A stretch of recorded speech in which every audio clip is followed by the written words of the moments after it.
No início dos anos 90, o Hospital Municipal de Santo Amaro era conhecido por sua superlotação e pelas condições precárias. Apesar disso, os funcionários se esforçavam para manter tudo funcionando, mesmo com os recursos limitados.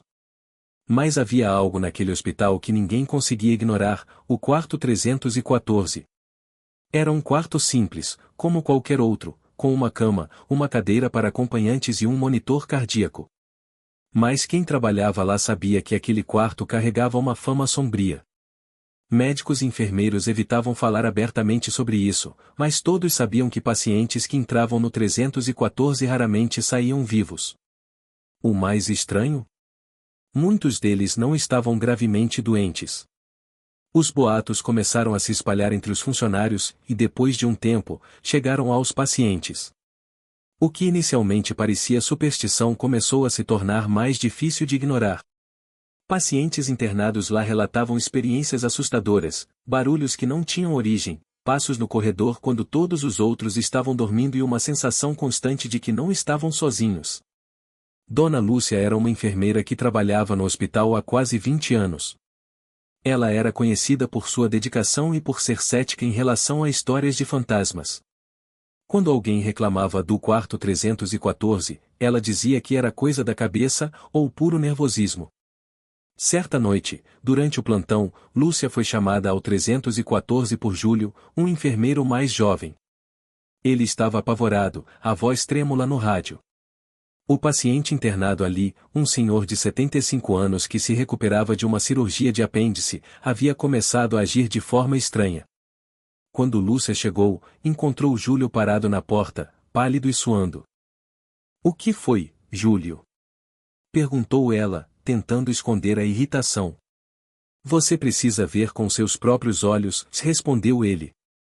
Quando entrou no quarto, Lúcia percebeu o silêncio esmagador. O monitor cardíaco do paciente estava disparando, mas o homem não emitia nenhum som. Ele estava sentado na cama, com os olhos arregalados, fixos no canto superior esquerdo do quarto. "Senhor Antônio, está tudo bem?" perguntou Lúcia, aproximando-se lentamente. O homem começou a balbuciar algo, e Lúcia teve que se inclinar para ouvir. "Ela está aqui. Ela não me deixa sair. Ela não me deixa sair." Antes que pudesse perguntar o que ele queria dizer, o homem começou a se debater violentamente. O monitor cardíaco mostrou que ele estava tendo uma parada cardiorrespiratória. Lúcia e Júlio correram para buscar o desfibrilador, mas nada funcionava. Em menos de 2 minutos, o homem estava morto.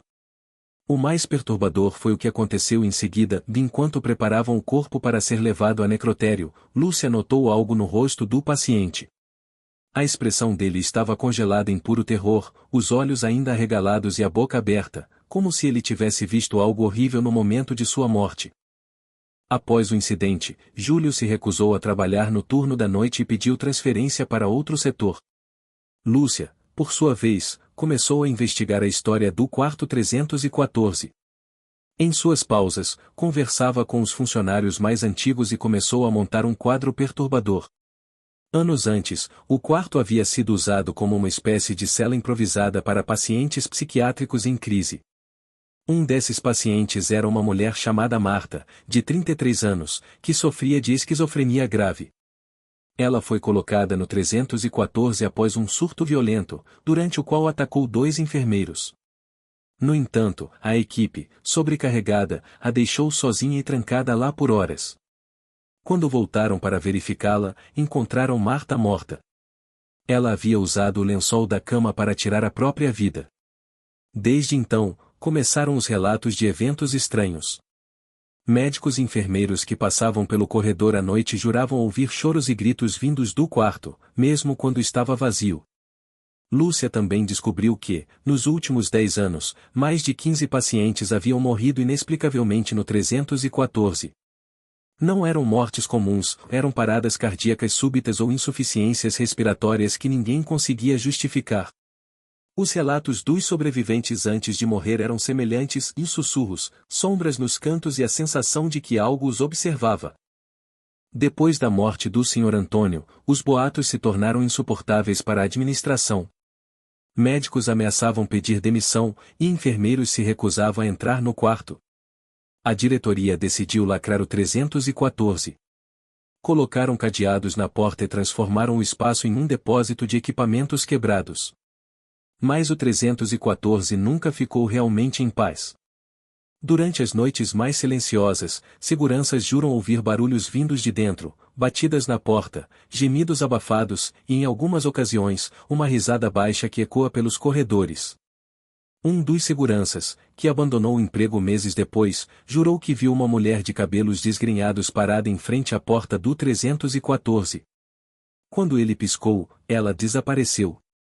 Hoje, o hospital ainda funciona, mas o quarto 314 permanece lacrado. Aqueles que conhecem sua história evitam até mesmo passar pelo corredor onde ele está. E, mesmo anos depois, ninguém conseguiu explicar o que realmente aconteceu lá. Em uma cidade esquecida pelo tempo, havia um manicômio abandonado conhecido como Sanatório de Lavras. Construído em 1923 para tratar pacientes com distúrbios mentais severos, o local rapidamente ganhou fama por suas práticas cruéis e pelo alto número de mortes inexplicáveis. Mas o verdadeiro mistério estava no pavilhão 13, uma ala isolada e envolta em segredos. Ao contrário das outras alas do sanatório, o pavilhão 13 não constava em nenhum mapa oficial. Diziam que era reservado para pacientes que não apenas sofriam de distúrbios mentais, mas também afirmavam ver coisas que ninguém mais podia enxergar. Sombras, figuras humanoides, sussurros vindos de paredes vazias. Os poucos funcionários que entravam ali relatavam sentir como se algo estivesse constantemente os observando. A lenda mais conhecida diz que, numa noite de 1947, todos os pacientes do pavilhão 13 desapareceram. Não houve sinais de fuga, nem corpos encontrados. Apenas marcas de arranhões nas paredes, como se algo os tivesse levado. Uma mensagem estava gravada em sangue seco: eles estão aqui. Após o incidente, o manicômio foi fechado às pressas, e a existência do pavilhão 13 foi negada oficialmente. Mas os moradores locais sussurravam histórias sobre luzes piscando dentro do prédio e gritos abafados que pareciam ecoar na madrugada. Décadas depois, o Sanatório Lavras tornou-se um destino popular para exploradores urbanos e caçadores de fantasmas. Entre eles, um grupo de jovens documentaristas decidiu gravar uma série investigativa sobre o lugar. O líder do grupo, Lucas, era obcecado por mistérios e lendas urbanas. Clara, a pesquisadora do grupo, era mais cética, mas estava disposta a encontrar respostas. Junto com eles estavam André, técnico de som, e Gabriela, responsável pelas gravações.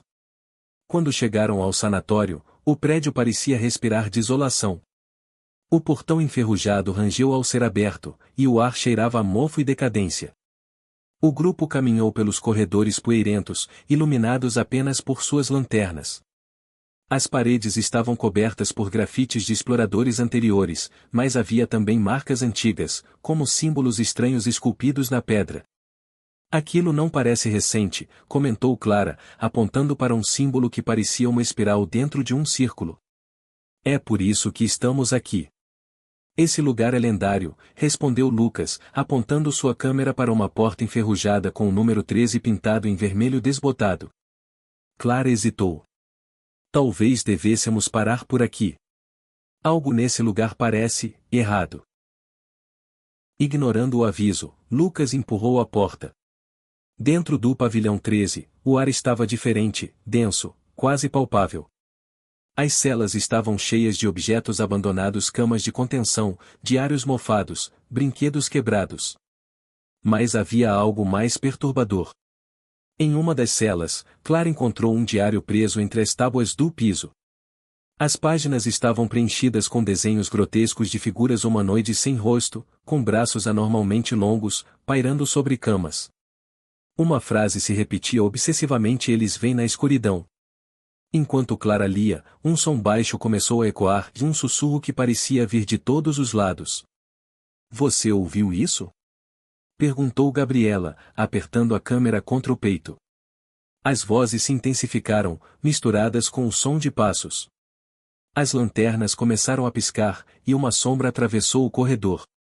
Era alta, alongada e se movia de forma antinatural. Isso não é gente, murmurou André, dando passos trêmulos para trás. De repente, as portas das celas começaram a bater sozinhas, uma após a outra, como se algo estivesse brincando com eles. A sombra crescia, tomando forma. Não tinha olhos, mas parecia observá-los diretamente, cada movimento calculado. Corram! Gritou Lucas. Eles se viraram, mas o corredor parecia ter mudado. Passagens que antes estavam ali agora estavam bloqueadas. A sombra os perseguia, seus passos ecoando de forma impossível, que pareciam vir de todas as direções. André foi o primeiro a ser levado. Algo invisível o puxou para a escuridão, seus gritos se misturando aos sussurros. Quando os outros se viraram, ele já havia desaparecido. Lucas, Clara e Gabriela continuaram correndo, mas cada caminho os levava de volta ao pavilhão 13. Parecia que o prédio estava brincando com eles. Na entrada da ala, Gabriela tropeçou e caiu. Antes que pudesse se levantar, mãos escuras, finas e cheias de garras surgiram do chão, agarrando seus braços e pernas. Ela foi arrastada para dentro de uma cela, e a porta se fechou com um estrondo. Clara e Lucas finalmente encontraram a saída, mas a porta de ferro que antes estava aberta agora estava trancada. Do outro lado, podiam ouvir sussurros abafados e risadas infantis. Isso não pode estar acontecendo. Isso não é real. Gritava Clara, desesperada. Antes que pudessem reagir, Lucas foi puxado para trás. Clara tentou segurá-lo, mas ele desapareceu na escuridão. Ela ficou sozinha, cercada pelas sombras, que se aproximavam lentamente, sussurrando seu nome. Dias depois, a câmera de Lucas foi encontrada na entrada do pavilhão 13. As imagens mostravam Clara, sozinha, sentada no chão, rabiscando as paredes com os mesmos símbolos vistos no diário. Ao fundo, sombras se moviam, observando-a. Clara nunca foi encontrada, e o sanatório de Lavras foi novamente lacrado. Até hoje, exploradores dizem ouvir gritos abafados e risadas infantis perto do prédio. E se você ouvir as palavras? Eles vêm na escuridão, já é tarde demais.